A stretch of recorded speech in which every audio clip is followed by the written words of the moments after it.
Hello and welcome students, Gyanjyoti coaching সেন্টারের পক্ষ থেকে তোমাদের সকলকে আরো একবার স্বাগত। আজকে আমি তোমাদের ইউনিট 3 থেকে কিছু সাজেশন নিয়ে এসেছি। আশা করছি সাজেশনগুলো তোমাদের হেল্পফুল হবে। যতটা একেবারে ছেকে নিয়ে আসা সম্ভব হয়েছে আমি কিন্তু সেভাবেই নিয়ে এসেছি। আশা করছি কোশ্চেনগুলো তোমাদের খুব খুব খুব হেল্পফুল হবে। ঠিক আছে, কথা না বাড়িয়ে কিন্তু আমি আজকে একেবারে তোমাদের যে প্রশ্নগুলো আছে সেগুলো নিয়ে আমি আলোচনা করছি। সবার প্রথমে আমি 2 মার্কসের প্রশ্নগুলো আলোচনা করছি। আমি ভীষণ ধীর স্থির ভাবে বলবো, হোক ভিডিওটা লম্বা কোনো সমস্যা নেই, আলটিমেটলি এটা তোমাদের কাজেই লাগবে, সেজন্য একটু ধৈর্য ধরে পুরো ভিডিওটা শুনবে। ঠিক আছে, সবার প্রথমে আমি 2 মার্কসের প্রশ্নগুলো আলোচনা করছি। দেখো, ব্যক্তিত্ব কি বা কাকে বলে? ঠিক আছে, ব্যক্তিত্ব কি বা কাকে বলে, এটা 1 নাম্বার, 2 মার্কসের 1 নাম্বার। 2 মার্কসের নাম্বার 2, ব্যক্তিত্বের ব্যুৎপত্তিগত অর্থ কি? ব্যক্তিত্বের ব্যুৎপত্তিগত অর্থ কি? এরপরে রয়েছে নাম্বার 3, উডওয়ার্থের মতে ব্যক্তিত্ব কি? উডওয়ার্থের মতে ব্যক্তিত্ব কি? নাম্বার 4, মানসিক স্বাস্থ্যবিজ্ঞান কি?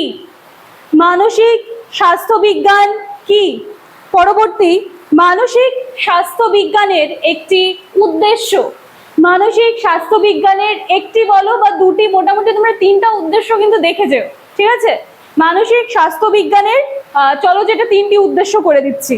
এরপরে রয়েছে mental health and hygiene is the full and harmonious functioning of the whole personality. এই উক্তিটি কার? খুব ভালো করে দেখে যেও, এই উক্তিটি কার?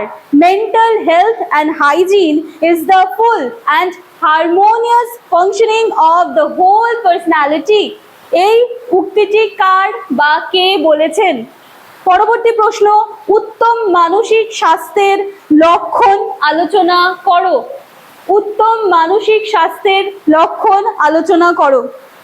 পরবর্তী প্রশ্ন, মানসিক স্বাস্থ্য বিজ্ঞানের 2টি বৈশিষ্ট্য লেখো। মানসিক স্বাস্থ্য বিজ্ঞানের 2টি বৈশিষ্ট্য লেখো। এরপরে রয়েছে তোমাদের ওসিডি কি? ঠিক আছে, অবসেসিভ কম্পালসিভ ডিসঅর্ডার যেটা রয়েছে, ওসিডি কি? পরবর্তী প্রশ্ন, কেমোথেরাপি কি এবং কিভাবে কাজ করে? কেমোথেরাপি কি, কিভাবে কাজ করে?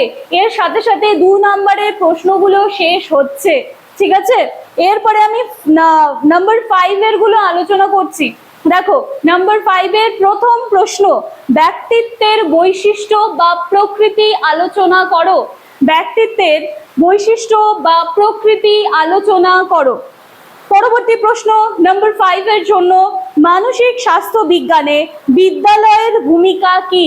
খুব ভালো করে কিন্তু বিদ্যালয়ের ভূমিকাও দেখবে এবং সামাজিক পরিবেশের ভূমিকা কি আছে খুব ভালো করে কিন্তু এই দুটো ভূমিকা দেখে যাবে। মানসিক স্বাস্থ্য বিজ্ঞানে বিদ্যালয় এবং সামাজিক পরিবেশের ভূমিকা কি? ঠিক আছে, এরপরে রয়েছে WHO এর মতে মানসিক স্বাস্থ্য কি? WHO এর মতে মানসিক স্বাস্থ্য কি? ঠিক আছে, পরবর্তী প্রশ্ন, মানসিক স্বাস্থ্যের বৈশিষ্ট্য আলোচনা করো। নাম্বার 5 এর জন্য মানসিক স্বাস্থ্যের বৈশিষ্ট্য আলোচনা করো। পরবর্তী প্রশ্ন, উত্তম মানসিক স্বাস্থ্য গঠনে শিক্ষকের ভূমিকা। এটা কিন্তু খুব ইম্পর্টেন্ট, নাম্বার 5 এর জন্য, নাম্বার 10 এর জন্য এটা তোমরা দেখে যেতে পারো। ঠিক আছে, উত্তম মানসিক স্বাস্থ্য গঠনে শিক্ষকের ভূমিকা। পরবর্তী, উদ্বিগ্নতা বা দুশ্চিন্তাগ্রস্ততার লক্ষণ এবং ধরন। খুব ভালো করে এটা দেখেছো, এটা কিন্তু তোমরা 5 মার্কসের জন্য দেখবে, 10 মার্কসের জন্য দেখবে।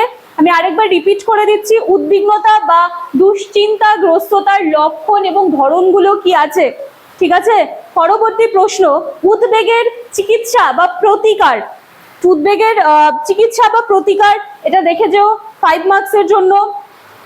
আচ্ছা, পরবর্তী প্রশ্ন, জ্ঞানমূলক চিকিৎসার প্রকারভেদ ও চিকিৎসা পদ্ধতির কৌশল। 5 নম্বরের জন্য জ্ঞানমূলক চিকিৎসার প্রকারভেদ ও চিকিৎসার পদ্ধতির কৌশলগুলো কি রয়েছে সেটা দেখে যেও। পরবর্তী প্রশ্ন, কিভাবে মানসিক রোগের চিকিৎসা, সিবিটি কিভাবে মানসিক রোগের চিকিৎসায় ব্যবহৃত হয়? ঠিক আছে, সিবিটি কিভাবে মানসিক রোগের চিকিৎসায় ব্যবহৃত হয়। এরপরে রয়েছে কেমোথেরাপির উপকারিতাগুলো কি কি, 5 মার্কসের জন্য দেখে যেও কেমোথেরাপির উপকারিতাগুলো। এর সাথে সাথে 5 মার্কসটা শেষ হচ্ছে, নাম্বার এর পরবর্তীতে আছে 10 মার্কসের। হ্যাঁ চলো 10 মার্কসের গুলো আমি আলোচনা করছি। প্রথম প্রশ্ন, মানসিক স্বাস্থ্য বিজ্ঞানের পরিধি আলোচনা করো, 10 মার্কসের জন্য। মানসিক স্বাস্থ্য বিজ্ঞানের পরিধি আলোচনা করো। নাম্বার 2, উত্তম মানসিক স্বাস্থ্য গঠনে শিক্ষা প্রতিষ্ঠানের ভূমিকা। খুব ভালো করে কিন্তু এটা দেখে যাবে, উত্তম মানসিক স্বাস্থ্য গঠনে শিক্ষা প্রতিষ্ঠানের কি ভূমিকা রয়েছে। পরবর্তী প্রশ্ন, মানসিক স্বাস্থ্য বিজ্ঞানের উদ্দেশ্য সমূহ উল্লেখ করো। মানসিক স্বাস্থ্য বিজ্ঞানের উদ্দেশ্য সমূহ উল্লেখ করো এবং এর সাথে সাথে এর পরিধি সমূহ ব্যাখ্যা করো। ঠিক আছে, এর উদ্দেশ্যগুলো দেখবে এবং পরিধিগুলোও দেখবে।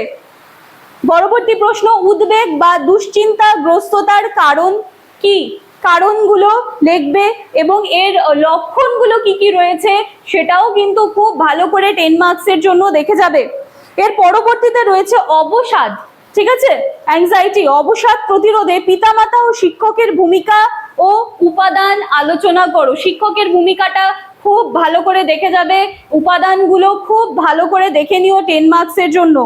পরবর্তী প্রশ্ন, কগনিটিভ বিহেভিয়ারাল থেরাপি কি। ঠিক আছে, এর মূল তত্ত্ব এবং উপাদানগুলি আলোচনা করো। পরবর্তী প্রশ্ন, ওসিডি এর লক্ষণ, কারণ এবং চিকিৎসা। তিনটা খুব ভালো করে দেখে যাবে, লক্ষণ দিলে লক্ষণ লিখতে পারবে, কারণগুলো কি সেটা লিখতে পারবে, চিকিৎসা আসলে চিকিৎসাটাও সুন্দর করে লিখে দিতে পারবে। ঠিক আছে, আচ্ছা পরবর্তী প্রশ্ন, কেমোথেরাপির প্রকারভেদ এর পার্শ্ব প্রতিক্রিয়া সম্পর্কে আলোচনা করো। যে কেমো দিলে এর যে একটা সাইড এফেক্টস হয় সেগুলো কিন্তু খুব ভালো করে দেখে যেও 10 মার্কসের জন্য। চলো এর সাথে সাথেই তোমাদের কিন্তু ইউনিট 3 এর সাজেশনটা আজকে শেষ হয়ে যাচ্ছে।